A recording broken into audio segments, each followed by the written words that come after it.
come together, and your voice is heard. Whether you're at work, on the go, or just taking a break, this is the perfect mix to keep you engaged, informed, and entertained. The Mid-Morning Mix and Mingle, weekdays, 9 a.m. to 12 noon on New Era TT Radio, Net Radio. Bringing you bold discussions, the hottest topics, and some tracks to keep you moving. The Drivetime Exchange on Net Radio, taking you above and beyond. Before you go, before you pack and run away, I wanna fly. Before you go, before you think you'll get away. Well, you began in the Senate of opposition and waited your turn. Then with Manning as your PM giving directions, you studied and learned. You paid attention to Robbie Pandey Kamla, observed there all their mistakes. So there is not one excuse that you can make, none that we can take. Cause we give you a turn to ride in DPM1 motor car. You change the whole interior with propaganda, it's smelling drunk, sour. We gave you 2 turns as PM of this nation. So now it's my Creole obligation to give you a turn before your resignation. Remember, it's we who call Eric Duffy. We call Chambers Dunsey. It's your turn now. It's we who beat Robbie like a Bobali. It's your turn now. So if we say you are a bully, don't take it personally. Your turn now. Go tell your friends and your family, it comes with the duty. It's your turn now. Do not believe that we are afraid to call a donkey a ass or a spade a spade. We will pepper you like a chow. Dr. Row, it's your turn now. Before you go, before you pack and run away, I wonder what Penny and Amory have to say. Before you go, before you think you'll get away. You tell the world you go lock Calder heart up. Once you get the vote. You said the buck is going to stop at the TP top when you took your oath. The airport scandal section 34 email gate. Like a raging bull, you declared war and we took the bait. But since you get your turn, nobody at jail for corruption. Since you get your turn, no members of the opposition in prison. Since you get 2 turns, you promise to set things right. White collar crime you vow to fight. But is a setup back with no bite. Remember, it's we who call Pandey racist. We even call him rapist. Your turn now. Silver Fox end up in jail till he come out looking frail. Your turn now. So if we say your government represents the 1%, your turn now. Where the rich get richer, the poor man in the gutter.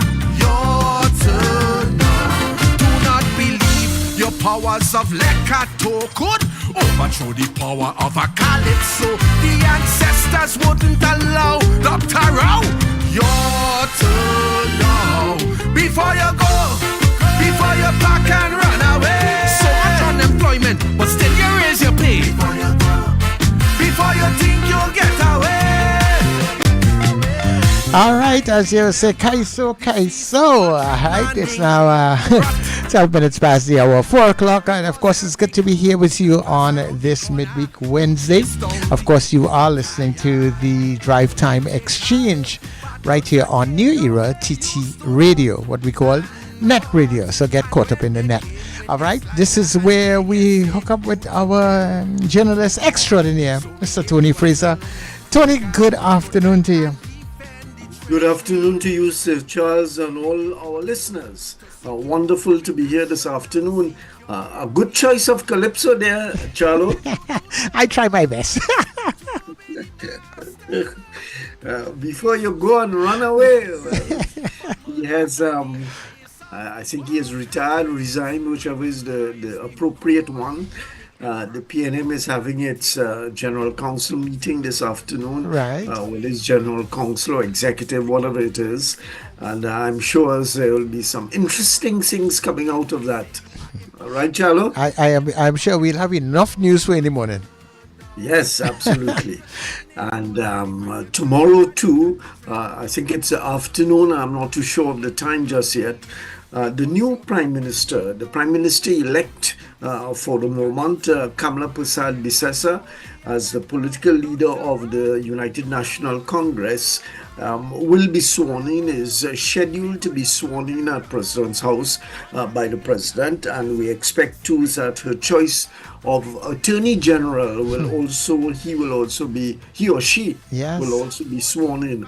As is well known, Chalo, by you and everyone else, that what is required for a government, the minimum is really a Prime Minister and an Attorney General.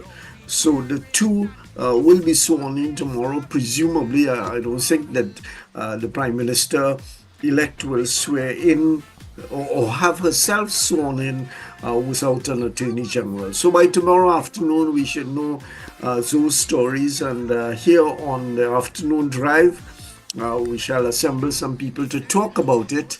I don't know how much we'll have to talk about between the Prime Minister and the Attorney General. That particular choice should be interesting. There is no obvious individual for the job amongst those who have been elected, so that somebody from the outside may be chosen. Interesting. Somebody Very with interesting. aspirations. We talked yesterday, some of the panelists may have thought that former PNM Attorney General John Jeremy, who we know appeared on the platform of the UNC during the campaign on a couple of occasions, may very well be a candidate. I'm not too sure about that. If he becomes the Attorney General, I think he will be the first Attorney General who has served in such a position on both sides of the political fence. So that will be very interesting for tomorrow afternoon. Yes? Very, very interesting, but I looked at him, and I'm wondering, if he is ready to go back into that kind of active life and politics, because he didn't look too, as I say in Trinidad, wholesome, It's difficult for politicians to walk away. Oh my word! There's a kind of magic that holds them. Yes. Up to earlier today, I was talking about the one individual that I know of, who, when he was voted out of office, he turned his back, cleared the Prime Minister's residence, and no one ever saw him in public, in any public function again. His name, George Michael Chambers. Who whatever you said about Georgie, as people were calling him, the office obviously did not hold great attraction to him after he was voted out of office. He disappeared into the sunset, never again to appear in any public kind of forum. Chalo, even his funeral, his family refused anything like a public, a state funeral for him. He was finished with that, and he left town. Not seen again. So that was I suppose, a quiet individual. More to himself. One makes you wonder what kind of push they will have to push and convince him to probably even go there in the first place, because it was a difficult time. Yeah, but I suppose in his youth he was a different person, and what transpired too in 1986 was a really damning blow to him and the PNM, the first time they were voted out of office, and in such a manner, 33-3, that he thought, well, look, people have said what they have to say, and it's time for me to leave town and leave the party up to those aspirants. Notably, Patrick Manning, who was the least favored amongst those to take over the job as Prime Minister. he got the job. He took the job and, as leader of the opposition, and finally served two or three terms as prime minister. A significant achievement. Very much so. So we go into today's program, and today's program consists of two parts. We're going to have the chairman of the Caricom Observer Mission to our elections, and then we're going to have the chairman of the Commonwealth Observer Mission to the Trinidad and Tobago elections. I interviewed them both yesterday at the Hilton at their news conference, and we didn't get everything into the interview, but what they both said, their findings were, and you're going to hear them talk about it in a moment, their findings were that not only did the EBC do an excellent job of administering the election, that they found no real problem that existed with voters getting to exert their franchise on election day. So the first person we're going to go to is the chairman of the Caricom Commission, and he is Ian Hughes. He's an Antiguan, and he was the chairman of that commission, and I asked him a few questions about what his election commission found outside there. So let's go to that interview with Ian Hughes. About concerns that we want that we should be able to govern ourselves in the sense of establishing and monitoring our elections without outside interference. And contrary to that is the issues that we don't have sufficient confidence in ourselves. How important it is for international observers to be in Trinidad and Tobago and indeed elsewhere to ensure and perhaps give a passing mark to our conduct of elections. Right. One of the things we have to remember is that we all came from the same system, originate from the same system in terms of electoral processes, the Westminster system. And so we all operate within that system. And so one of the things I've also observed over the years, we have to take best practices. Each one teach one, iron sharpeneth iron. It speaks to a very high level of maturity to be able to monitor within. So you would have your own academia, have your own institutions to monitor your processes also. But then when you have international observers coming in, you're able to export that. You're able to teach us how to also monitor our processes. And when the international observers come to our country and they see that we're doing things in a particular way, they learn that also and hopefully use that within their processes to better enhance or make their processes even better. So it's a win-win situation for all countries in that you develop from within, and persons who come in to watch, to learn, to observe, monitor, they learn from that, take that to their various countries. I guess you can liken that to cricket in itself. So we would have observed initially the way that this game was being played. We mastered it.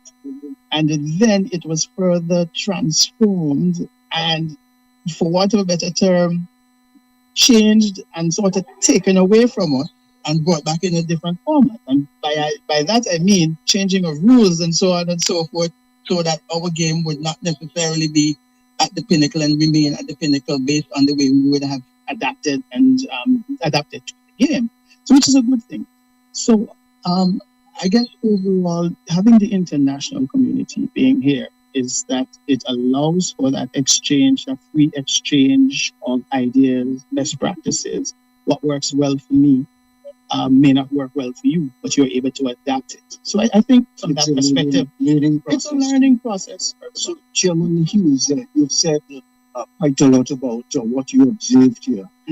Give me a summary of your final statement on, final in the sense, the codified statement on how you view the preparations and the conduct of the elections? Well, I'll be careful with that word codified. That was used throughout the campaign. But in any event, though, I thought that let's look at the campaigns first, based on what we observed. I thought that the campaigns were very structured.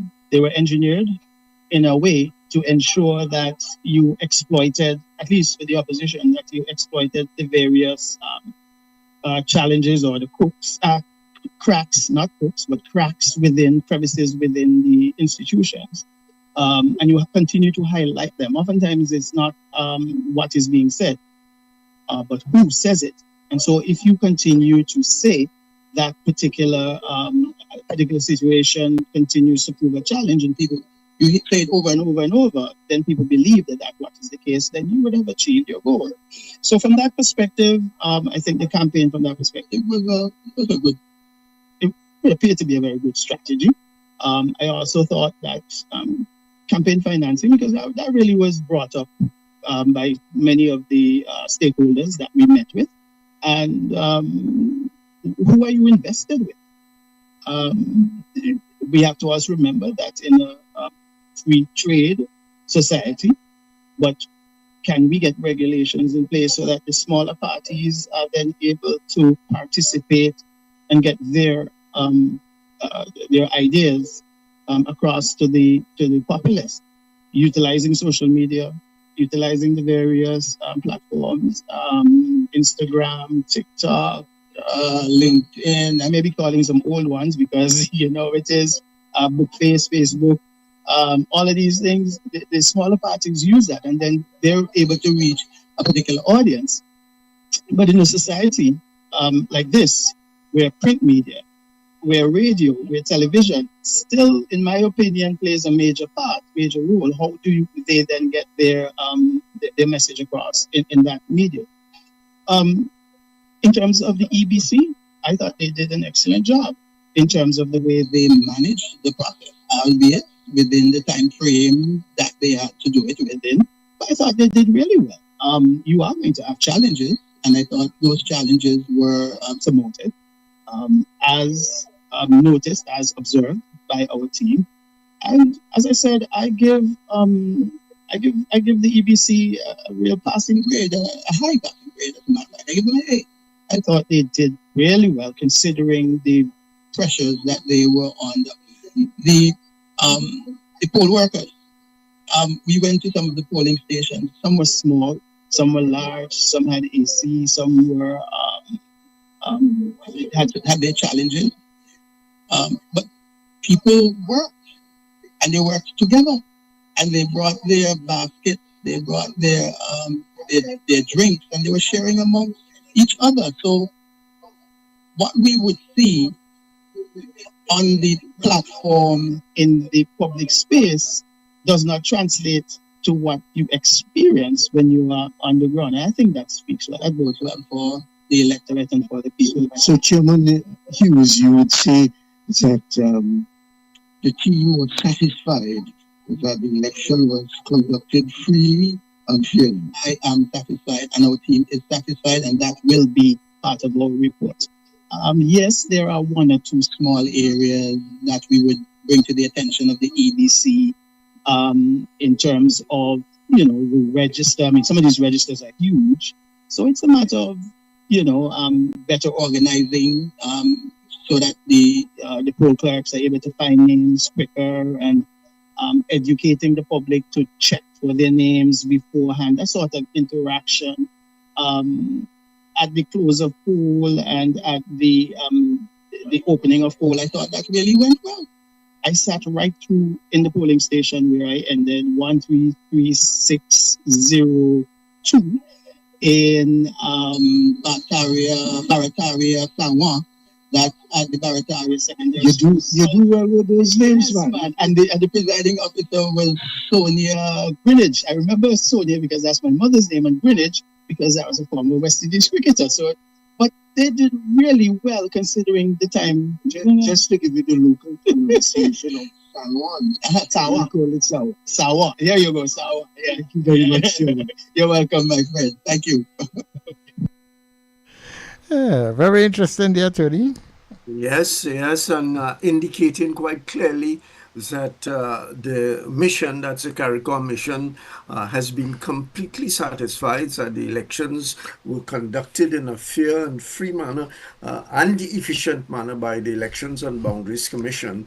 So all of the chat that went on before it and the allegations made and so on, no evidence was found of those to substantiate those allegations. And it's important, as he said, that we show the world Yes. Trinidad and Tobago. You know, the things that he identified there, the way how it reminds me of, as David Rudder said, how we vote is not how we party.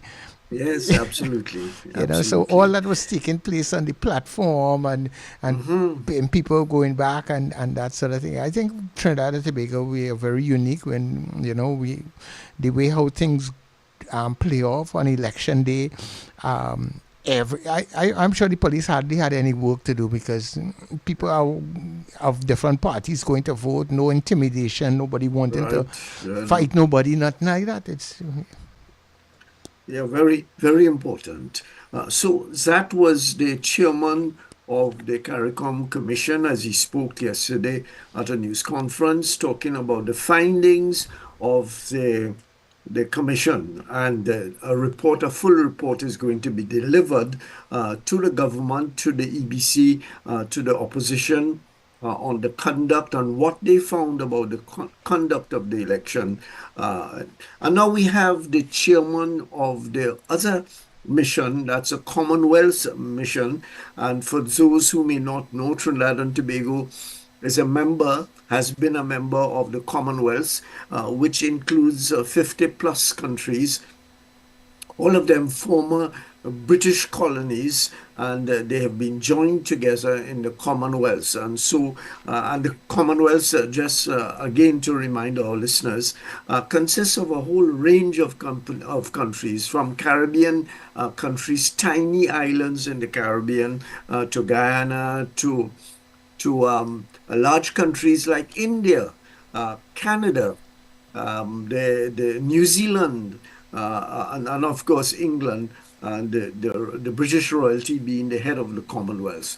So we had the Commonwealth team here, and the chairman of that commission, Professor Bartolo, he is from the island of an island out in the Pacific area called Malta, and he talked about a specific thing in terms of the preparation for election, and that is called campaign financing, meaning how the parties raise the kinds of monies that are required to conduct a campaign. And as we've seen here in Trinidad and Tobago for a long time, and as we see, for instance, in the United States, campaigns cost hundreds of millions of dollars, perhaps billions of dollars in a country like the United States.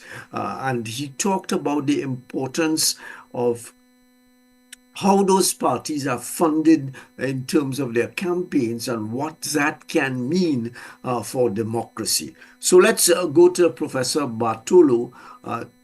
He's the chairman of the Commonwealth Mission of Observers to the Trinidad and Tobago election.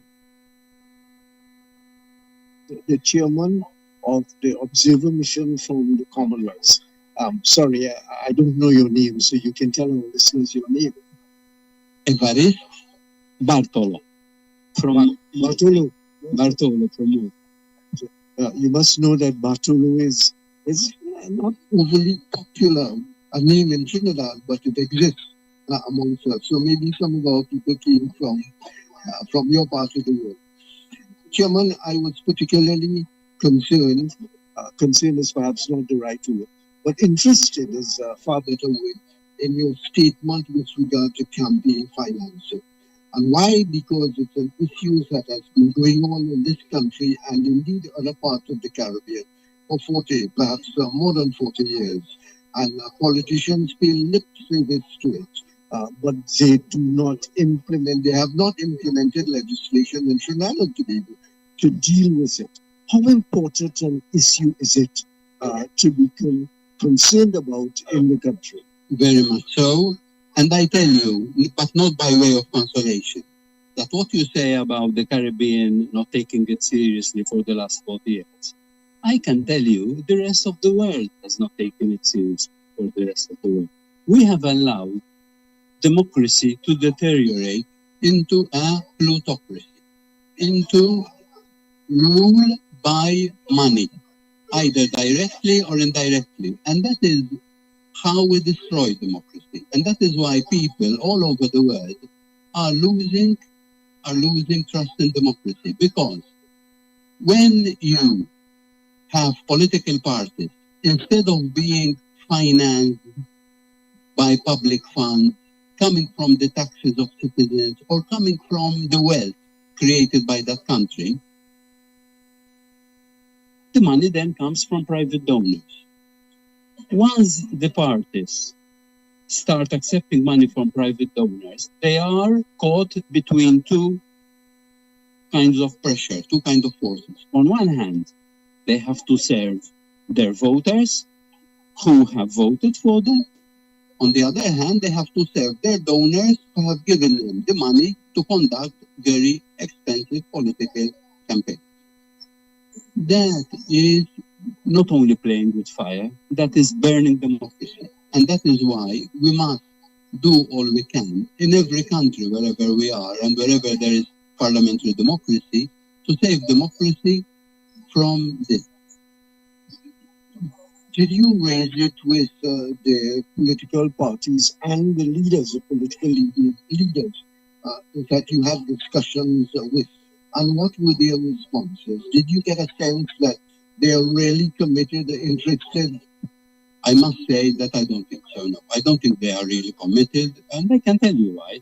Because when we talk to the political parties, first of all, it's interesting that it was not an issue that they mentioned themselves. They did not volunteer to discuss campaign financing. They were ready to discuss voter suppression, they were ready to discuss intimidation, they were ready to discuss, using the state media for the party of government, but none of them mentioned party financing of the major parties, I'm saying, because it was interesting that some independents and some small parties did say that that was an issue, because obviously they are at a disadvantage. When we spoke to the major parties about it, all they could tell us was, and it was very weak, all they could tell us was, 5 years ago, we started discussing it in Parliament, we have a joint committee, so this is both the responsibility of the government and the opposition. So that is why we must, as citizens, put pressure on the political parties to address this issue.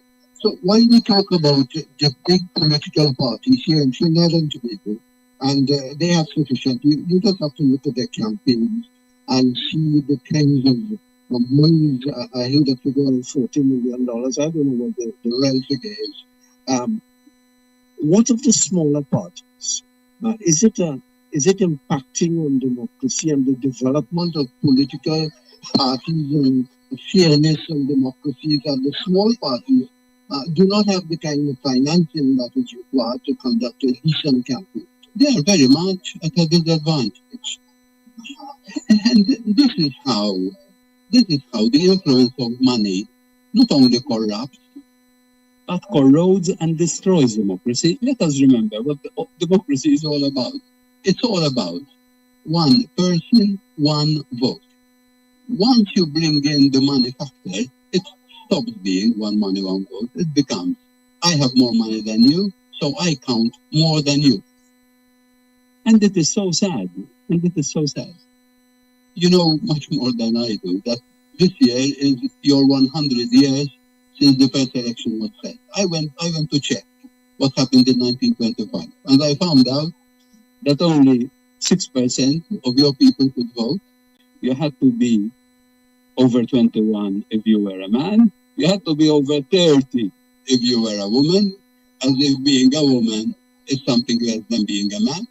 You have to have property. You have to have income. What did that mean? That 6% only had their issues addressed in politics. 94% were not like that. Now, take that to campaign financing. When you bring in donors in democracies, you are going back to as if you have property and money qualifications for the influence in democratic politics. The more money you have, the more influence you have. So in a way, you've gone back to 1925. But that's why we need, and this is, I repeat, this is a problem everywhere. We were so happy in the last, I would say, 150 years all over the world that we moved towards universal franchise, one person, one vote. It's not anymore whether you have money, it's not anymore whether you have property, so that we all have an equitable, level playing field. Once you bring in the issue of money again, you're taking away equality from democracy. Okay, Chairman of the Commonwealth Observer Mission to Trinidad and Tobago elections, I'm sure that you're Professor Bartolo. Yes, yes, yes. Thank you very much for talking with us. Thank you.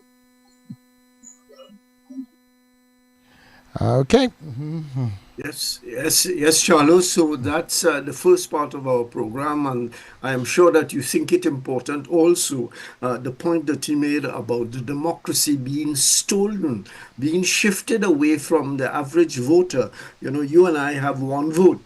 The people who contribute to the campaigns of the political parties, they have one vote just like us, but they have many votes after the party is elected to government, because they can throw their weight around in terms of well, the political party owes them something, and therefore they have choices that they make. As he says, the right to vote, the franchise, has been stolen away in many ways because of the contribution of the business community in their contribution to putting a party in office and thereafter benefiting from it.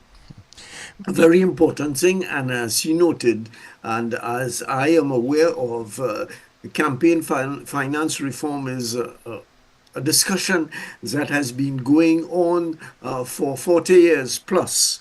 The political parties don't shout too loud about it, nor do they intend to implement legislation to ensure that it is not a way of saying that the business community should not and cannot contribute to the political parties and their campaigns, but it must be made public, transparent, so that people can make judgments, and there should be stipulations about the quantity that can be contributed to a political party, and what do the business community, the people in the business community who make the contributions, what do they expect to get out of their investment, as it were, in the political parties. A very important thing there, Charlo.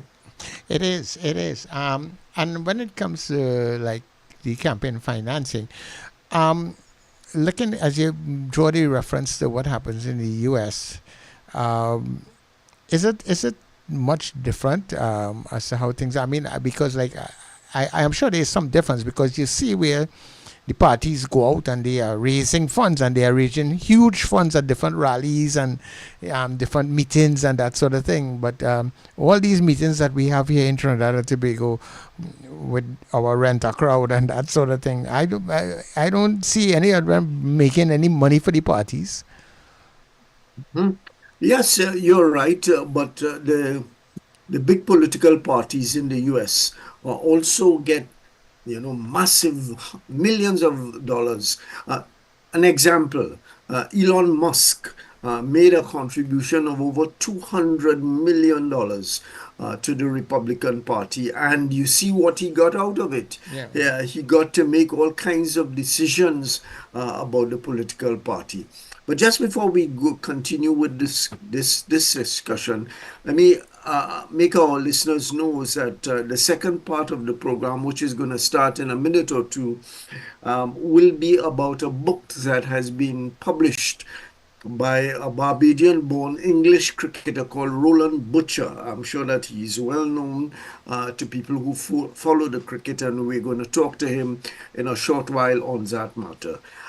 Yes, Charles, so that going back to the discussion, hundreds of millions, billions of dollars have been contributed to the political parties here, everywhere in the Caribbean, in the United States, in England, everywhere. I see Roland Butcher has joined us. We're just winding up two interviews we had before you, and we're going to come to you in a moment.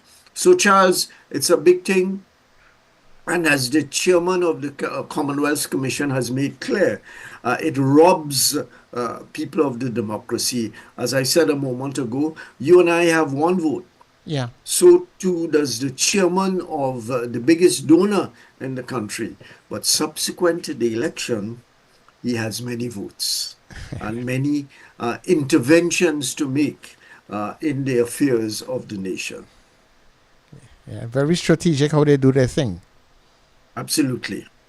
It's really an investment by the business community of course. In the functioning of the country after the election. They select a party, and it is certain that many of them, they select parties because they are not wedded ideologically or in any emotional way to any of the parties, so that they will give to one party, two parties, three parties, four parties, of course, in gradations as to which one they expect to win so that their investment can pay some big dollars to them. So for the business community, after the election, they play for the PP, which is the party in power. Whichever party wins, they have no real emotional or ideological, engagement with those parties. They're simply looking to peddle influence after the election. Yes. No emotional ties at all. That is it. No. It's only small people who would die for their party. As a PNM till are dead, as a UNC till are dead. That kind of foolishness. Yeah. They are looking and you're dead, for you're dead and returns broken. on their investment. And you're dead and broken. Yes, so we have the second part of the program this afternoon. As I indicated, we have a man here who has spent a large chunk of his life in England, and I'm sure it's no different in England than it is in Barbados, originally from Barbados. The man's name, I am sure that people in touch with cricket in Trinidad and Tobago and elsewhere in the Caribbean, and indeed elsewhere in the cricketing world where this program can be heard, they are familiar with the name Roland Butcher. Good afternoon to you, sir. Good afternoon, and great to be here. Okay. And I am sure that you are fully aware of what we are talking about party campaign financing. Goes on in England, goes on in Barbados, everywhere, yes? Very much so. I mean, that's why the acronym ROI is there. Return on investment. Right. But I don't want to get you involved in that kind of politics. Roland Butcher left Barbados, and I'm reading from something that he sent me with regard to the introduction to his book. He launched this book yesterday at the Queen's Park Oval. I had an invitation to go, but I was deeply involved in the politics yesterday, reporting on the election, etc., etc. So today we have him to talk about his book. Again, reading from the introduction, Roland Butcher is a distinguished former cricketer who made history as the first black man to play Test cricket for England. He was born in Barbados. He went on to represent Middlesex and England as a stylish and talented batsman, retiring from first-class cricket in 1990 Following his career, he did coaching at several institutions, schools, and at the highest level of the game. And he returned to Barbados in his native country in 2004. And subsequent to that, he has been involved in all kinds of organization and administration of the cricket. And if you listen to international cricket, he's one of the commentators on the game. So, Roland, welcome to the program. Thank you very much. Now, were you? I can't remember seeing you play, but were you strong on the back foot or the front foot? I would say I was really a back foot player, and that really would have come about because of my upbringing in Barbados. Right. I didn't go to England until I was 13 and a half. So by that time, I would have played a lot of street cricket, etc. Right. Well, I asked that because I intend to put you on the back foot to start with. Like the great Barbadian players on the hard wickets, Garfield Sobers, Clyde Walcott, who would hook you off your nose, etc., etc. So I want to put you on the back foot and see how well you play the bouncers coming up to your chin. By saying that, I give you my first impression of you when I heard, I've been following cricket all my life, really. And when I heard of you playing for England, I was disappointed. So I'm saying that to put you on your back foot, to hook your way out of it. Yeah, I said, how does a major man go to England and play cricket for the enemy, the arch enemy that is? And so why? Tell listeners why you did this. Well, it was a very simple choice, really. Obviously, having grown up in Barbados, like any young Barbadian or any young West Indian who's interested in cricket, you want to play for the West Indies. So as a boy, I dreamed of playing international cricket. So at that time, I didn't know anything about England or anywhere else. So obviously, West Indies would have been what I had in mind. But when I was 13 and a half, my parents, who had been in England some many years, 12, 13 years before that, wanted me to come to England. So having gone to England and developed in England, I got the opportunity, obviously, to be considered for international cricket. Now, the decision was quite simple because while I was in England, obviously, I was playing as a home-based player, which meant that I could play with any county in England. Now, if I chose to play for the West Indies, what that would have done is that would have made me an overseas player. And in those days, the counties were each county was only allowed 2 overseas players. Now, Middlesex already had 2 overseas players. So if I chose to play for West Indies and become an overseas player, I would have been out of work. I had just been recently married, had a family, and it would have been madness, really, to have put my family in that position where I could be unemployed. So it became very, very simple that by playing for England, it meant that I remained a home player. And even if I left Middlesex, I could join any county in England without having to qualify or whatever. Okay, so you passed the first test. You made a few runs there. I ask it because I am sure, as you have indicated, the circumstances which got you in England and got you to play for England would have been interesting to find out how and why. The most recent Barbadian export, of course, we know he had difficulties with selection and tralala, and he explained that going forward. So now in England, how was life like to get into playing cricket with Middlesex, one of the big teams of the period, and continuing to be so? I think our own Larry Gomes played for Middlesex for some time, and That's so too correct. Desmond Haynes, right? Yes, He that's did correct. play too. So it's a tradition of cricketers from the West Indies playing for teams in England, and in fact, for our listeners would know that going back to from the 1930s right up to the 50s and 60s, a lot of the great players of the West Indies went to play league cricket, which is different from the county cricket, which is at a higher level, etc., etc. So, what was your experience in, first of all, in well, you must have played cricket in Barbados before, but getting up to the kind of test standard that is required for you to represent a team like England, what was the experience like? Yes, I think before I before I answer the question about the experience, I would also like to add also that Wayne Daniel was a Middlesex player for over 10 years as a fast bowler.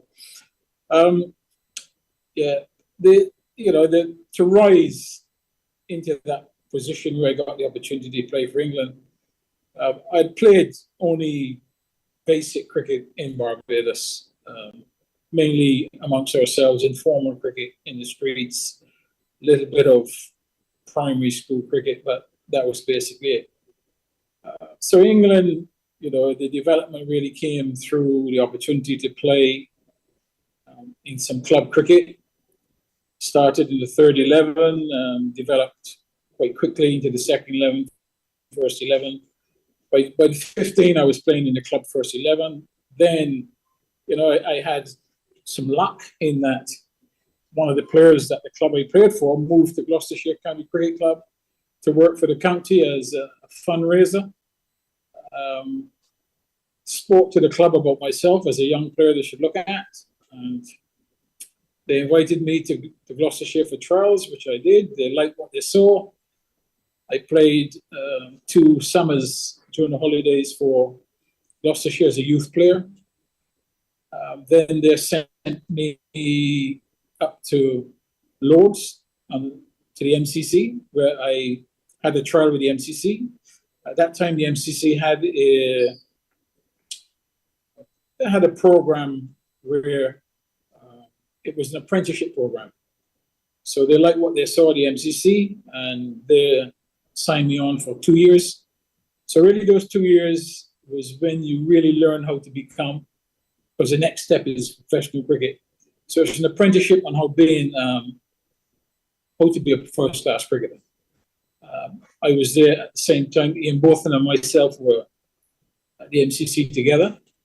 And in later years, people like Darren Sammy also became an MCC apprentice. So it was a place that you learn what the next step was going to be. Again, fortunate for me, being based at Lords with the MCC, Middlesex got the opportunity to cast an eye over all the young players. In me, they liked what they saw, offered me a contract. I joined them in 1972 and remained there till 1990. And in that process, also got selected for England. So that really was my pathway into the England side. Right. So how difficult was it, or perhaps it wasn't, for you, as you've described yourself, the first black man to play for England? Of course, we discount the Indians who played for England back at the turn of into the 20th century, a man called Ranjit Singh, who must have been a genius playing down the leg side. But that's another story. Basil de Oliveira, I remember when he came here in 1966 with the England team, and I hustled to the nets to see D'Oliveira, see him play and all of that. And of course, in the Caribbean, he would be described as a white man. But for the South Africans, that was a different story. But that apart, how, talking about being the first black man, how difficult was it to get accepted? The usual thing is that if you are black, you have to be super compared to the competition. How difficult or easy was it for you to make an impression on the selectors? Well, Well, listen. I've always believed that the best way to get into a team is to perform and perform well. I've always believed that. Yes, in a place like England, you have to perform better than your counterparts. But there were others before me who obviously tried to make that step. I really got myself into a situation where in 1980 I was in a rich vein of form, reeled off some very big scores. I was quite consistent, match winning innings as well, and basically, caught the eye of the selectors. I think it also helped at the time that Ian Botham was captain of England, and as I said, we were apprentices together. So he would have had a big influence as well. But I think basically my performances in 1980 was what really got me in that position. Mhm. I just remembered is that a countryman of yours played in that particular time, but he played for the West Indies. John Shepherd, I think about. He was in that kind of contemporary era with you, wasn't he? Yes, but yeah, he played. John was playing at that time, and I played a lot against John. And I mean, actually, my debut year was Gary Sober's last year in county cricket, so I played against Gary Sober's in 1974. But John always played as an overseas player while he was in those days, till obviously he qualified later on to be an English player.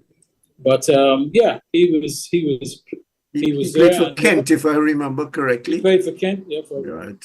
And he played a few test matches for the West Indies. Yes, and he did pretty well too for the West Indies. Yeah. What is he doing? Is he around? Are you aware of his what he's doing? Well, he spent a lot of time on the golf course and watching cricket in the summer. Okay. That's what he does now. He just enjoy the rest of his life. Right. Wonderful. So, you one of the chapters in the book, and I have them here listed, and you send them for me. One of the chapters talk about dealing with racial discrimination, which must have been very prevalent at the time, probably still prevalent at the moment. And one of the chapters talked about it. The move to England, the breaking into Middlesex, becoming the first black man, etc., etc. How was that for you? Was it a deterrence? Did you have to cross some hurdles to get into the England team? Yeah, listen, in the 80s, obviously tensions were very high in England. There were lots of riots at that time. The Brixton riots and other riots, which were all racially motivated. I was fairly lucky that I was pretty much kept out of a lot of that. Initially, when I went to England, my parents lived in a place called Stevenage in Hertfordshire, which was a new town. My father was actually the first black man to live in Stevenage. So I was fortunate that I guess we lived in that area, and we were not considered a threat because there were not many black folks. So that was my initial upbringing. I guess another thing also was I did not really understand the whole racial situation because, coming from Barbados, I had never experienced any racism because as a kid, you just did not really interact with white people. I mean, most of us came from, the plantation type families, and that's where I came. I was brought up with my grandmother who worked on the plantation. She worked in the field loading cane and tilling the soil and all that sort of stuff. So the only contact that they would have had really with the white people are overseers and obviously the plantation owners in the house. So I was never really aware of the racism factor. So I was lucky in that sense. I think it would have been a lot harder for the black kids born in England who would have, from day one, would have had to deal with this. So a lot of it really I didn't understand, which was good in those early years. And so it didn't affect me that much. Sometimes when you don't know of things like that, you're better off for it. Absolutely. As you're speaking there, I remember reading the same Basil d'Oliveira's own book. And he said when he arrived in London the first time, and I suppose what they call them, those people who take up your luggage and all of that, Yeah. came and grabbed his luggage, and he was in mortal fear because for in South Africa, a white man lifting up a black man's bag, I mean, you could go to jail for that kind Absolutely. of thing. Yeah. So, yeah, being unaware of it or not affected by it would have been a good thing. What about your family's social class? You mentioned your father and so on. What about the social class that they belong to in England, which may have been good or bad in the circumstances? Well, it never affected him because, as I said, he was the first black man in Stevenage. He was a hardworking man and eventually became very respected, in the community. Never ever had any problems with him. So he and his family, all of us, all my brothers and sisters, have really had relatively easy lives because of, what the town and the city thought of him as an individual. I think a lot of the problems that our West Indians have encountered in England has been the fact that quite often back in the 70s and 80s, a lot of our West Indians who migrated to England always went to densely populated areas with growing numbers of black people. And then what that did was make people feel threatened. Not many of our people took the chance to go into other areas. They went to what they thought was familiar because they knew people there. That's good in one sense, but it also became a burden for them because then that's when the resentment started. Those people who took the chance and moved into areas where there were only a few found it much, much easier to get through. Okay, that's interesting. Going into the thickly black populated area, I suppose areas was a kind of feeling confident amongst your own, meaning amongst black people, and it must have shielded you from some of the harsh blows of English life. I'm just assuming. I've never been in that kind of. Sure, I've been to England several times, but not living there. It's a very different thing from being there day in, day out. Yes. Yeah. I mean, I think the problem a lot of our people encountered was that those populated areas where there were high numbers of black people were very, very poor areas, and very, most areas were not well maintained. The properties were not very good. So those areas became like, Brixton and other places became, hotspots. I guess I would have liked our people to be a little bit more adventurous and, gone and done their own thing instead of just falling in line with what everybody else does. Yeah. I think a lot of our people would have fared a lot better than we have fared in England. Mm-hmm. How did your parents come to afford for you to play cricket? Because I am sure it cost a pretty pound for a black man in schools to play cricket, and then playing club cricket at the first level and then the second and third level into Middlesex. And I presume that by the time you had got a permanent place in Middlesex, you yourself would have been able to afford all the gears and all of the things that are required. Yes? Well, I guess I was very lucky in that as a youngster playing club cricket, obviously my parents, there were 6 of us. We had myself and my sister Margaret were born in Barbados, and we had two brothers, two sisters born in England. So there could not have been a lot of money to spare, because my father, from day one in 1955, when he went to England, obviously was supporting the family back in the Caribbean. So I got very lucky that once I started playing for the club, and as a 15-year-old, and showing good promise, then really members of the club were the ones who would pay my subs. They would get me cricket equipment, and these were all white people. So, you know, I was looked after at the club level. Then when I moved on a little bit further down the line, again, I was getting that sort of support as well from coaches, etc. When I went to Middlesex as a young professional on the apprenticeship, our head coach by the name of Len Munster was a ex-Glamorgan player. He was the head coach of MCC Academy, but he also had a sports shop as well. Yeah. What's his name? Sorry, I didn't get the name. His name was Len Muncer, Muncer. Okay, and can't say.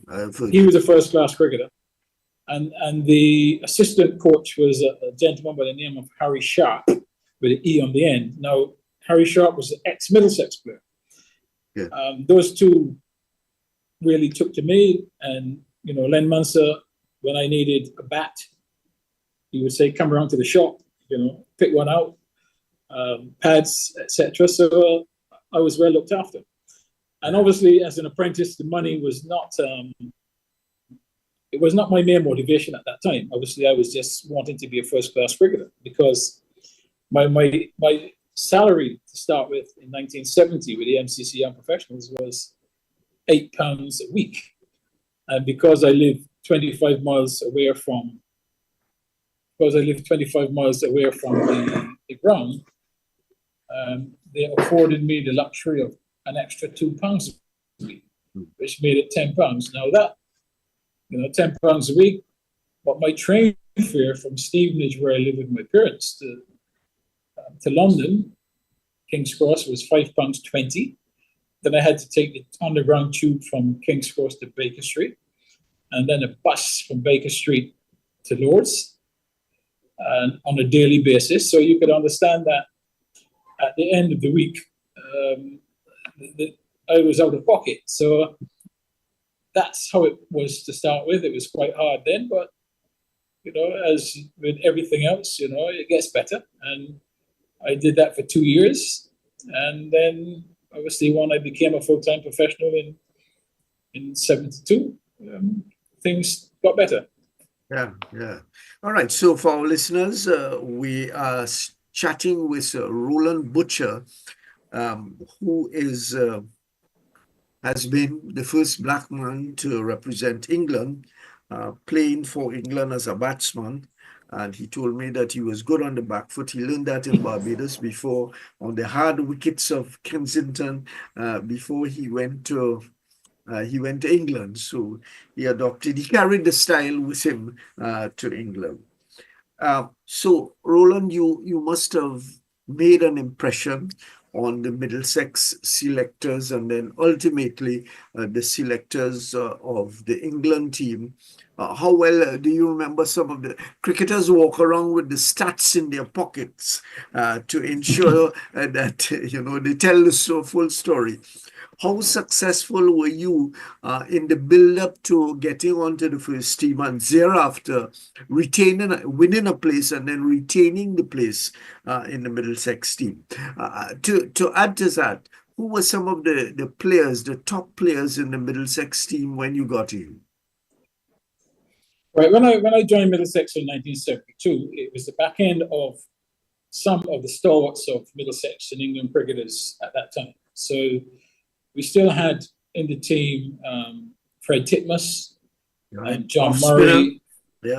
Yeah, John Murray, the wicketkeeper, John Price, the fast bowler, and Peter Parfitt, the batsman, that were in the final seasons. Mike Brearley had just taken over as captain the year before, 1971. And when I came into the club around the same time as young players like Mike Gattin, John Embry, Phil Edmonds, and people like that came in at that time. And obviously then we had that run really from then right through to the 90s. First of all with Mike Braley as captain until into the 80s, and then Mike Gattin took over after that. So we had a really good side. As I said, we had me and Daniel as part of that team. Larry Gomes for a while, Jeff Thompson, and so we had a good fast bowling team.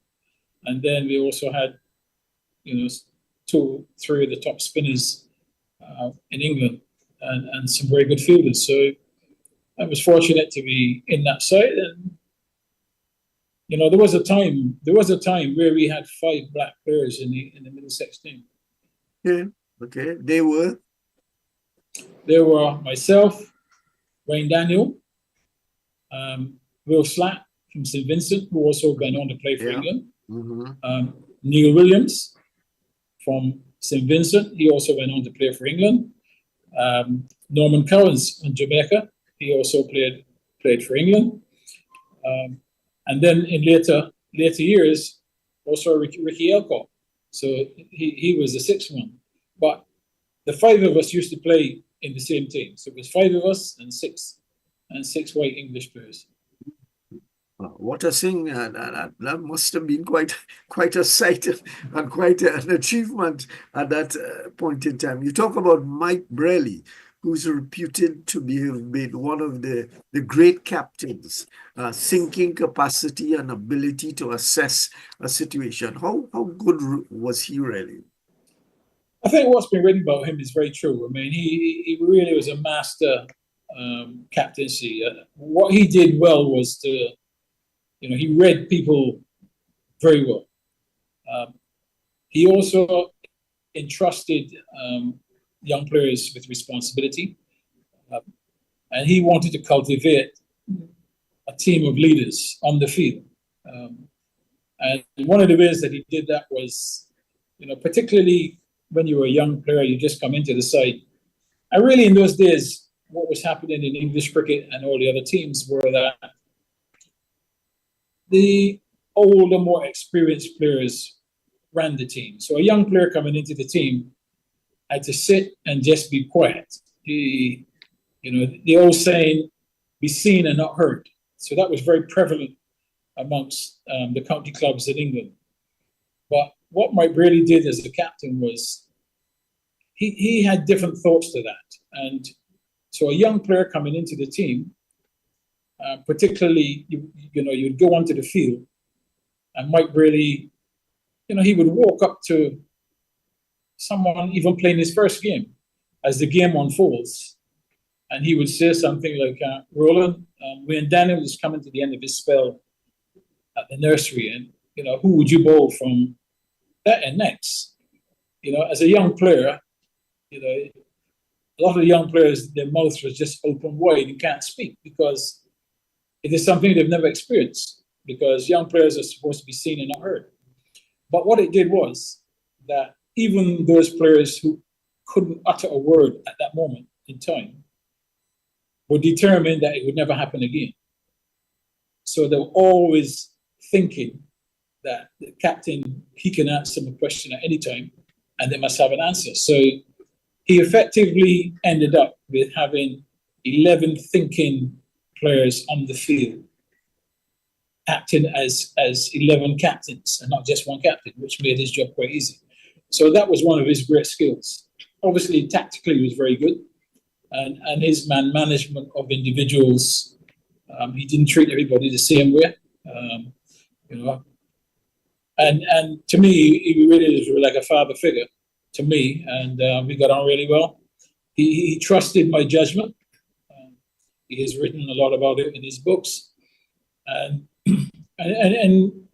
what he realized was, certainly myself, was that I could analyze the game pretty well and see trends developing that perhaps a lot of people didn't see. So, but he was someone who, he was not a dictatorial captain at all. Very inclusive, right down to the youngest player in the team.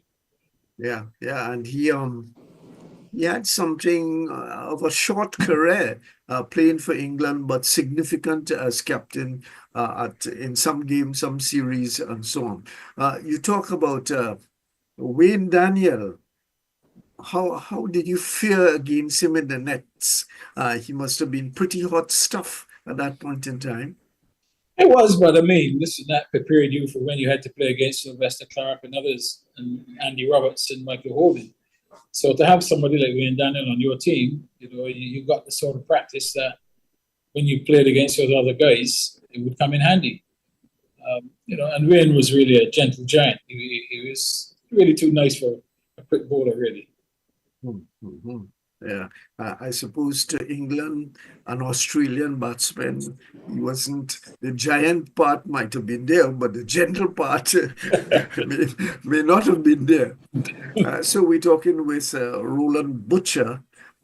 You have relatives in Trinidad. There's a very famous Butcher family. Are you related to them in Trinidad? Wow. Yes, Ken Butcher. He's sitting right behind me outside. All right. I'm currently at Roland Stadium watching this breakout league, and Kenny's here. He's sitting out the front. Yeah. I know Ken when he used to be a politician. Tell him hello for me. I know these politicians are part of my life, unfortunately. But Ken was a decent fellow. Okay, so your career. Give us the highlights of your career, the figures, the data, how many tests you played, first class also, the first class games that you played over the period of time, and then, of course, in test cricket, a sense of how well you did over the period of time. Well, certainly in first class cricket, I played over 550 games for Middlesex in that period. Scoring over 17,000 runs, 1700s. As I said, I played in a very strong Middlesex team, so we had lots of good batsmen. So you didn't always get a chance to bat, but I certainly within the Middlesex side, was a match winner in the team. So I said I played well over 570 something. Maybe 77 matches for Middlesex. Internationally, I played 3 tests, 3 one-day internationals. One one-day against Australia was my first one, which was quite a memorable game. I played against Australia in 1980 in Edgbaston. I actually scored the fastest 50 in international cricket as a debutant against Australia in 1980, and that record was only broken in 2021 by Ishan Kishan and Kunal Pandya from India in 2021. So that was memorable. My other games, all my test matches were against the West Indies, in the West Indies, and then I played 2 further ODIs against the West Indies in the West Indies. Mm-hmm. Did West Indian fast bowlers give you a hard time? Well, West Indian fast bowlers at the time were giving the whole world a hard time. That was, no sympathy, no feeling for a fellow West Indian. Well, they would have liked me to do well, but at the same time, on the field, it was a battle. But they were a fantastic side. We all know that. That 10, 15-year period of dominance, something that has never been seen in world cricket and probably will never be seen again. Yeah. When I hear about that and I think about what's happening today, but that's a painful story that we'll get to at some other point in time. So we're talking with Roland Butcher, who is a Barbadian by birth, who played Test cricket for England and played for a long period of time for, Middlesex, one of the champion teams of the period. I used to support Warwickshire for the obvious reason. I had a lot of West Indians. Of course, you had. Landscapes, Kanhai, Kalicharan, Derek Murray. So that was my team that I supported all the time. How well did Middlesex do in the county championships during the period that you played for them. From when did you say? From 1978 to? Well, I joined the club in 72, debuted in 74, then retired end of 1990. Well, basically in that period of time, Middlesex were by far the most dominant team in first class cricket.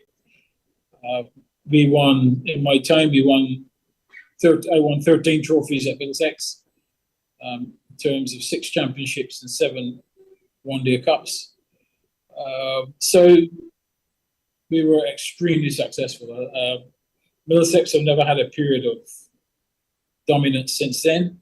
I would say probably since 1995, Middlesex have probably won the championship once. Mm-hmm. Okay. So that you were there in a good period in time. Yeah, it was the golden era, really. I mean, the only other golden period that Middlesex had was back in the 40s with Compton, Edgeridge, and Jack Robertson. But Yeah. Mm-hmm. but there, again, they didn't have that sort of dominance in terms of trophies. Yeah. But yeah, it was a golden period for all of us, really, Yeah. because as I said, all the players I mentioned before, the Will Slacks, the Mike Grealeys, the Mike Gattin, John Embreys, Phil Edmonds, Mike Selby, all those. We were very fortunate that in the period during the 80s that we put on the field 11 internationals together. Mm-hmm. Mm-hmm. That's unique and unheard of. You call a name there, opening batsman John Edridge, who was a difficult man against West Indies. He stood there and made, I think he partnered Boycott in the period of time. He stood and made runs. He had a way of making runs without looking too flashy. But at the end of the day, you would look at the scoreboard and you would be high up on the numbers. Yeah? Well, yeah, listen, how could West Indies do with a few of those now? Yeah. He seemed to like our bowling. He just stood there and made runs all the time. He annoyed me immensely, I must say. Yeah. Okay, looking at the chapters of the book, and just to remind our listeners, viewers, that we are talking with Roland Butcher, who is the first black man to have played for England back in the 1970s. He was born in Barbados.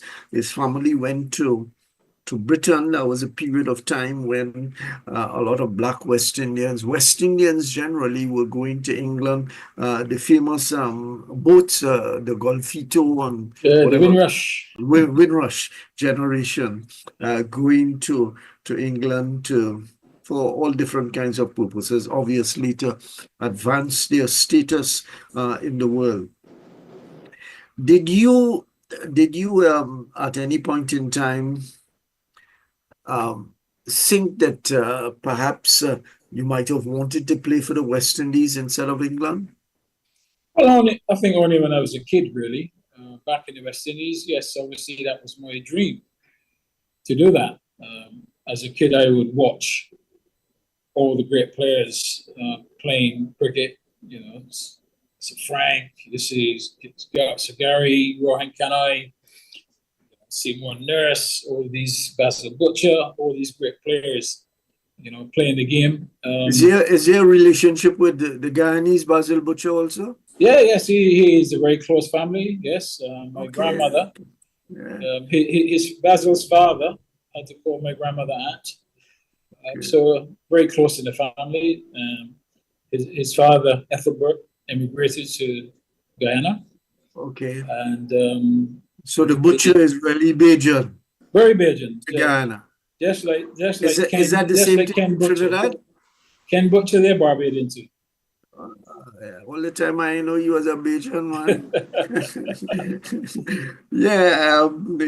West Indian people go everywhere. They come from every island, etc., etc. If you cut every Trini, you find some Bajan blood, some Vinci blood, some Grenadian blood, all mixed up in one.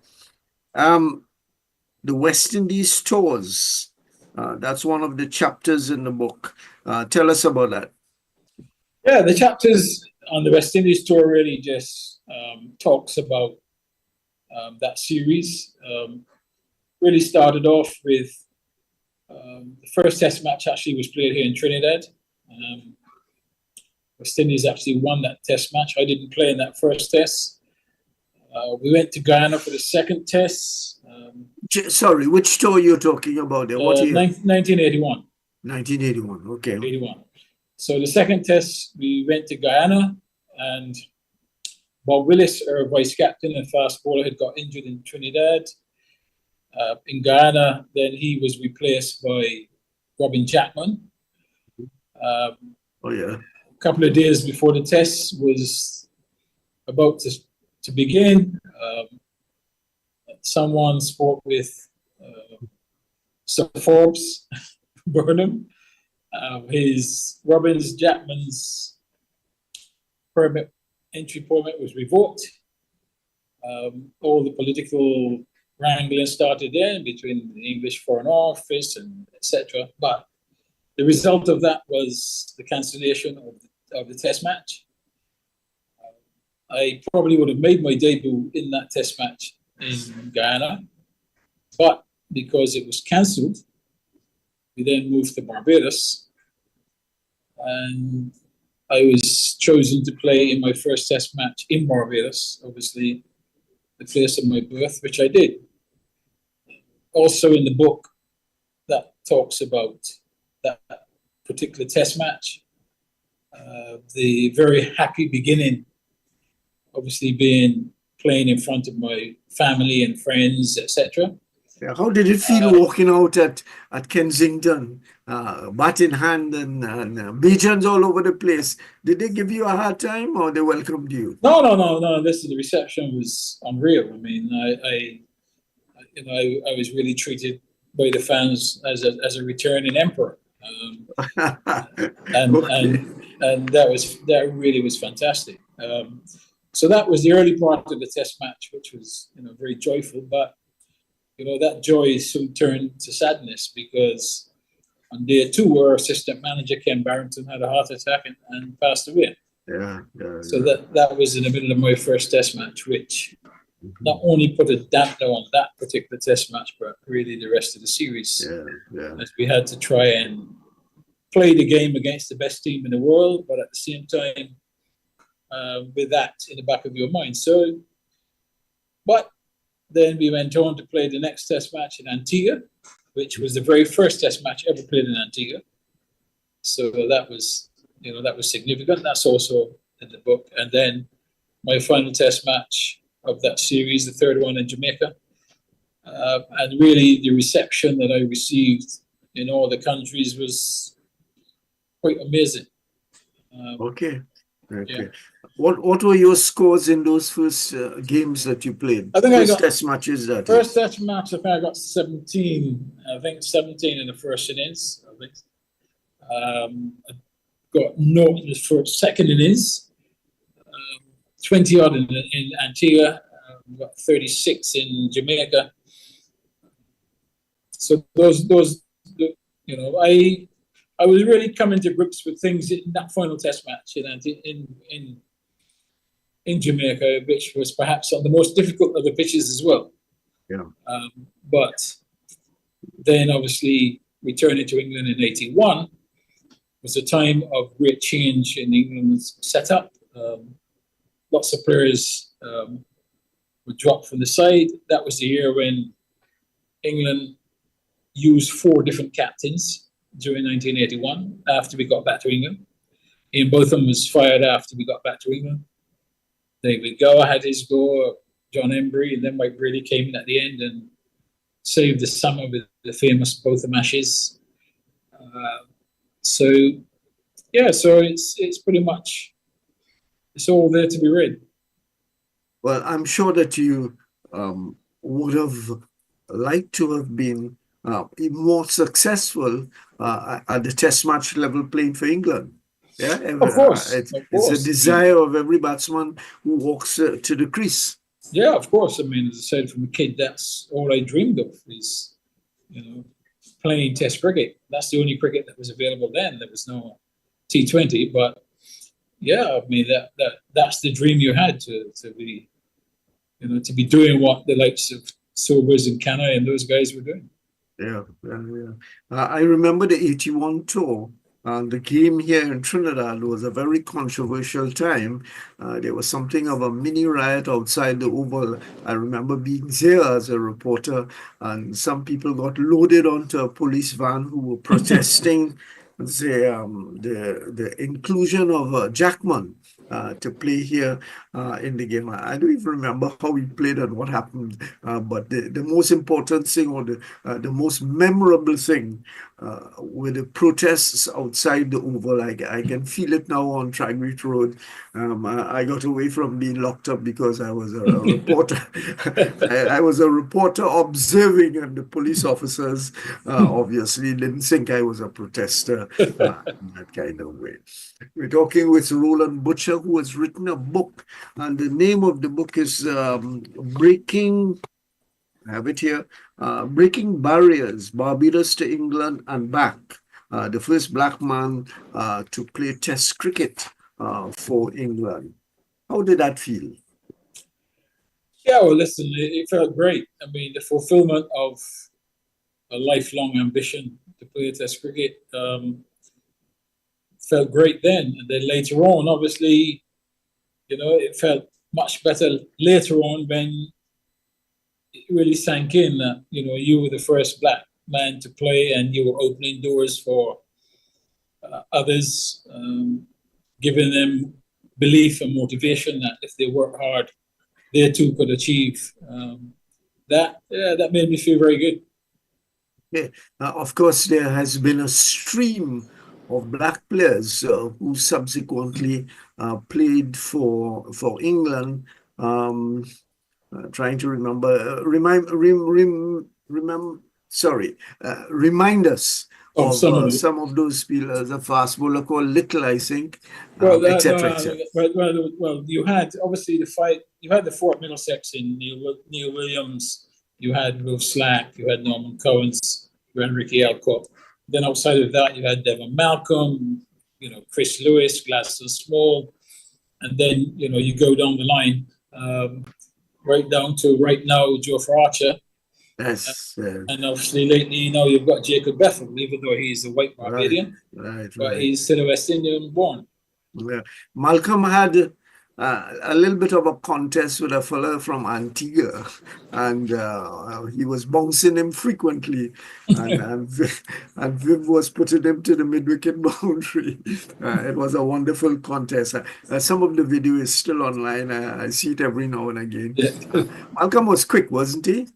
Oh, Devon, yeah, he was very quick. Yeah, he was a big, strong guy, with good pace. Yeah, very quick. How did your teammates in the England team get along with you? And I asked that, because I read something of black fast bowler for South Africa. Name doesn't come to my mind now. Antini.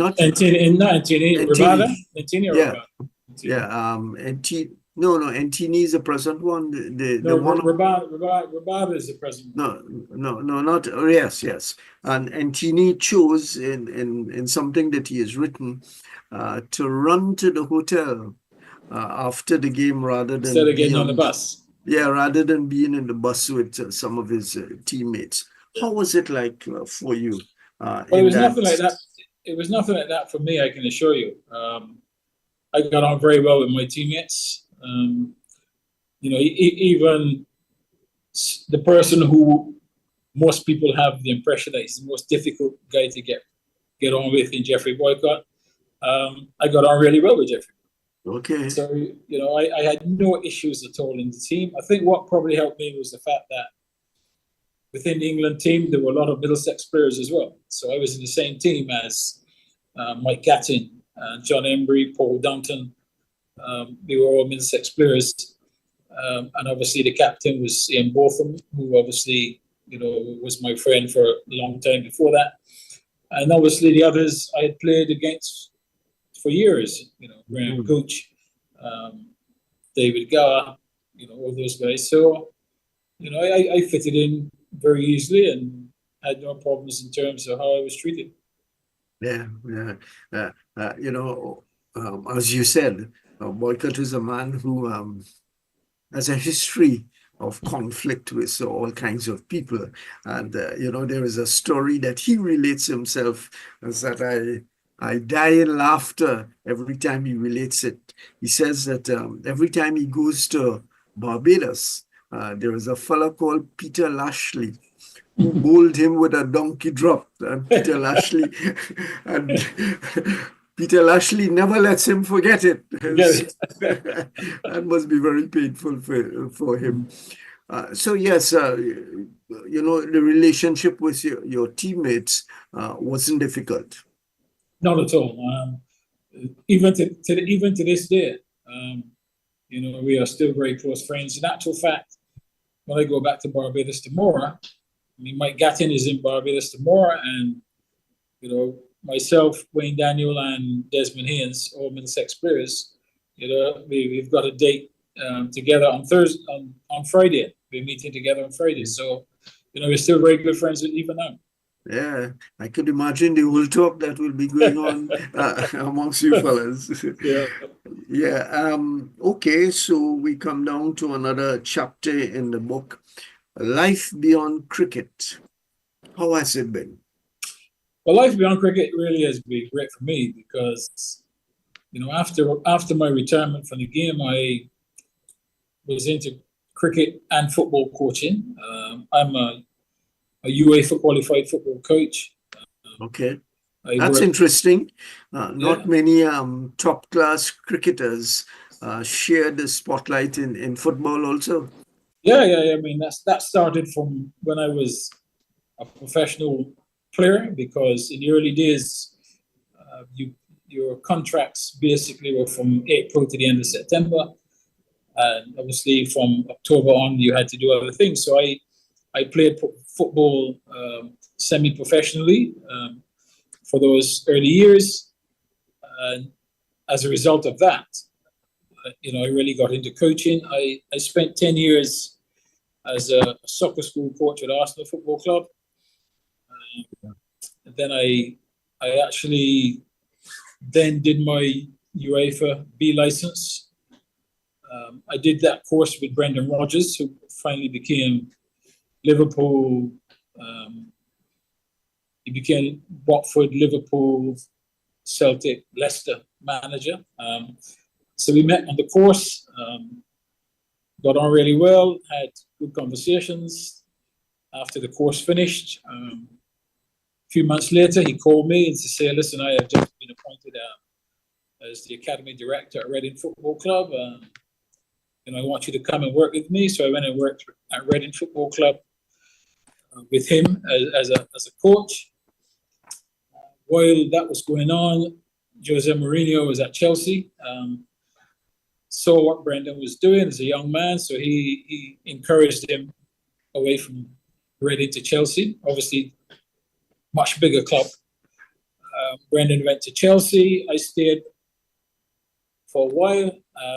Then I started to have thoughts in terms of, whether I would be given the opportunity to make it to the top as a black football coach, because at that time I was very close friends with John Barnes and Paul Ince and players like that who were having great difficulties in even getting an interview for a coaching position. And so I rationalized that John Barnes was a Liverpool legend, England legend, so was Paul Ince. And if those two are going to have difficulty in getting interviews for jobs, the likes of someone like myself who's only played semi-professional football, not the same pedigree, whether that would be... But I concluded that perhaps I should go back into cricket, and then I went back into coaching cricket, became Bermuda national coach, etc., etc. And then in 2004, was offered the position in Barbados as the director of sport at the University of West Indies. So went back to Barbados 2004, ended up being the director of sport for 15 years until I retired in 1990. So Yeah. the middle of 2019. Yeah. And of course, Dwight York has complained about the same thing, that Of he, course. even a star like him, has not been able to land a coaching job with a top team in England. Yeah. But it's not surprising.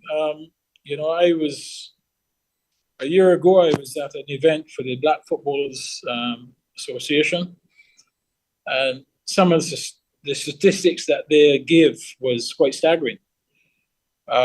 There's about 45% of the Premier League are black players. Mm-hmm. But when it comes to coaching and management, there's less than 4%. Yeah. So,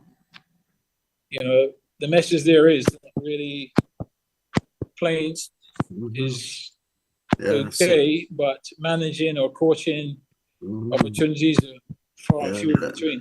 That area is cordoned off. And of course, in the English Football League, there are lots of Europeans who have come into and are coaching big teams in England. In fact, there was an Italian, somebody who was the coach of the England football team sometime. Well, they've got a German coach now. Yeah. The national team coach is a German now. So it's an area that has been marked off. But how did you and when did you get involved in football? Because football does not have a long quality reputation from Barbados. I'm not saying that the Barbados football team now is not up to class, but no, they're not. Compared to cricket. They're not. You're absolutely right. How I got into football, when I first went to England in May 1967, one of the things that struck me very quickly was, apart from the weather being very cold, was the fact that, unlike in Barbados when I was a kid, on every street corner there was a game of cricket going on. What struck me straight away in Stevenage was that I didn't see that. Nobody was playing cricket. But what they were doing was playing football, just like that. So after a while, and I made friends, and I got into that. And really, football then took over my life because, I fell in love with the game. I hadn't played it in Barbados.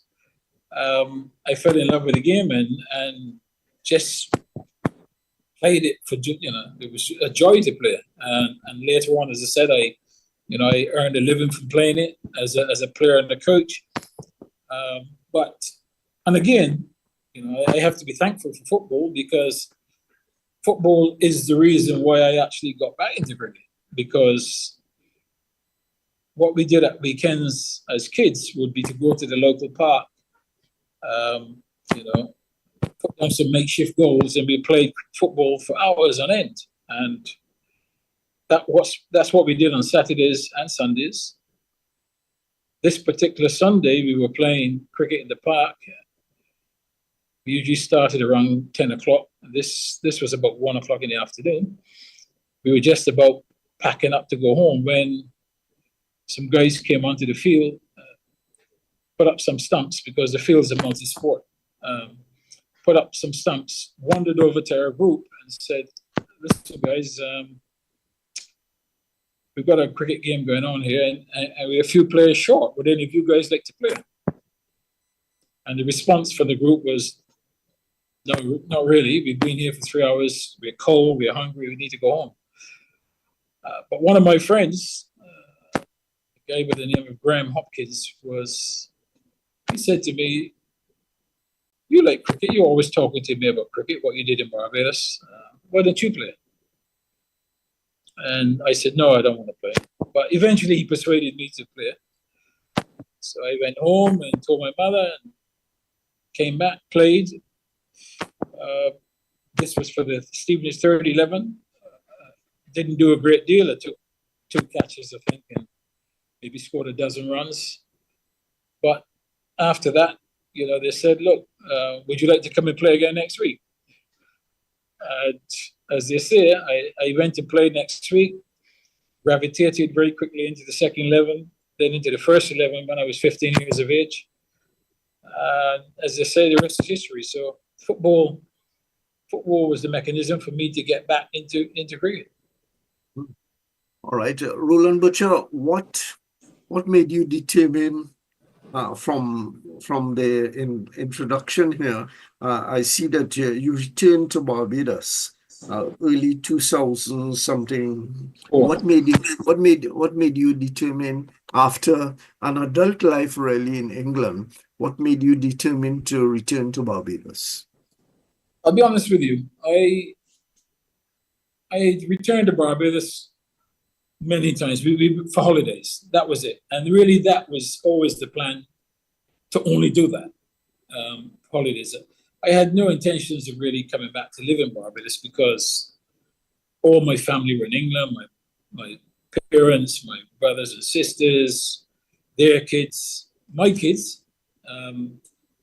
The only family I had left in Barbados really was my grandmother, who brought me up, and my aunt. Those were people who brought me up, and some cousins. I noticed you had another thing, Roland, that you had your Bajan accent, which you don't seem to have lost. That walked with you over the decades in England. It did and it didn't. I guess I've been back now for over 20 years, so it's probably come back. But the situation was, so I had no intention of really residing permanently in Barbados. That was never in the plan. But I was fortunate that the University of the West Indies, Professor Beckles, told me he was looking for a director of sport. And I was offered the position then as director of sport at the university. So I basically said to my wife, this opportunity is available. What do you think? So initially it was a 2-year contract. So she said, yeah, we can go for the 2 years and see how it works out. Is she Bajan? Is she Bajan also? Well, she's Bajan, but more English because, her parents took her to England when she was 1 year old. Okay. So she lived all of her life in England. So when we came back in 2004, you're talking about, she'd lived 47 years in England. So we came back for those 2 years. After 2 years, university were happy. We seemed happy, and then we put down roots again. And we've been there ever since. So that, as I said, it was never planned, but that's how it worked out. And now, we spend half the year in England now because obviously the kids are there, and that's what we do. Okay. How does it feel to be back in Barbados? And when the teams go out on the field, West Indies versus England, who do you support?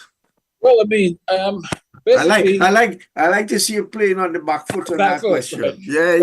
I'm coming onto the front foot now. Well, when England played West Indies, I usually remain impartial because usually I'm in the commentary box. I commentary. I have heard you there, and sometimes I wonder about it. But go ahead. So as a commentator, as you know, you can't really take sides, or you shouldn't take sides. Some people do. My style has always been, never to take sides as a commentator. I'm there to provide what's actually happening and to entertain the public. So when they're playing, I just stick to the cricket. It's,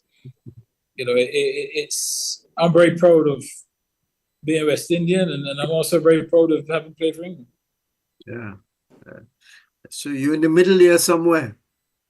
Yeah, I mean, I'm very lucky to have two places to call my home. Yeah. So West Indies cricket, we know the tale of the last, it's been a long time, 25 years. 30 years. Yeah. It's painful, for West Indies cricket is all that I know, really. I really care about the other teams. I just care to beat the life out of them.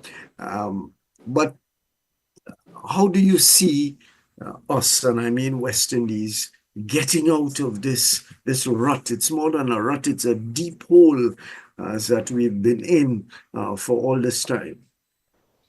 I think sadly that pain is going to continue for some time longer, I'm afraid, for a variety of reasons. Obviously, it is not easy getting out of a 30-year slump. You know, if you've got a year or two slump, you're likely to get out of that. After 30 years, it is no longer a slump. That's terminal. So assuming that it's a terminal illness, and then what is happening in world cricket is also creating even more problems for you, with players' loyalty, etc. It's a real rocky road for West Indies, if they ever make it back. Yeah. I can't see, to be a top 1 or 2, 3 team in the world is going to be extremely difficult, because the financial might of India, Australia, England will ensure that they remain in that top bracket. And teams like West Indies, unfortunately, will be at the bottom end. I think that's going to be the future, unless, of course. And the fact too is that the ICC, and even more so India. If India, then has a real conscience and decide to take less from the game and put more into developing those countries, so you've got a much more competitive league internationally than the top 3. If they do that, then West Indies could get the necessary funds to keep the players interested, develop the infrastructure, competitive. But I suspect, because of the amount of money that will be on offer, if there is a top 6. And of course, you have the attraction of T20 cricket to the most talented of our players. Yes, and the reality of it, I don't condemn those players who I wish they would play Test cricket. But if you can make a living by your talents, who am I to say differently from them making that kind of determination to play? Yes? That trend will be there, because listen, there are players these days who would, certainly in my time and before, players wanted to play as much international cricket as possible, even if they only played 1 Test match. That's what they wanted, and that's what will be remembered. Now, we've got players now who couldn't care less if they play a Test match. If they have a career of playing T20 cricket all around the world, they're very happy with that, and I don't blame them. But the fact of representing the flag or the badge, it doesn't have the same meaning as it did before, because of these other dynamics and the financial inducements that's available through the T20 game. So, the temptation there for the top 6 is to play amongst themselves, because that in itself will generate even more money. Yeah. Because you will not have dead games with West Indies, Bangladesh, or West Indies, Zimbabwe, or anything like that. So, the question is going to be whether the top people in world cricket, whether they will continue wanting more money, or whether they're going to want to bring up the world game. That's the problem. All right. So we have been talking with Roland Butcher about his autobiography, his biography. I think it was written by somebody else, assisting him in putting his story out. Breaking barriers, Barbados to England and back, and being the first black man to play cricket for the West Indies. Thank you for spending the time with us, and of course, we wish you the best. Where's the book available? The book is available on www.drivetime.com. rolandbutcher.co.uk. At some point, it will also be on Amazon, but in the meantime, that is possible. We will have it at some bookshops here in Trinidad in the future, so I will let you know